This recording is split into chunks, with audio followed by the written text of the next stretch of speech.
So ayan guys, nandito tayo sa Dilmunia Mall, ang pinakamalaking aquarium dito sa Bahrain.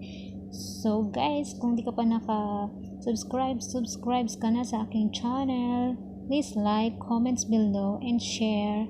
And click the bell para ma-notified ka sa bago kong video.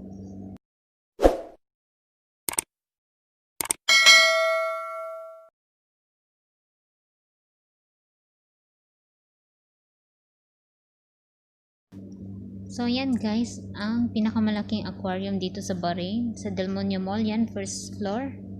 Tapos ayan dito, second floor. Hanggang doon, sa dulo ng Kesame. Ayan guys, dito malinaw siya dahil dito yung ilaw. Dito naka-spot yung kanyang ilaw. Papakita ko rin sa inyo mamaya sa kabilang side.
Ayan ang mga kaanak ni San Goku.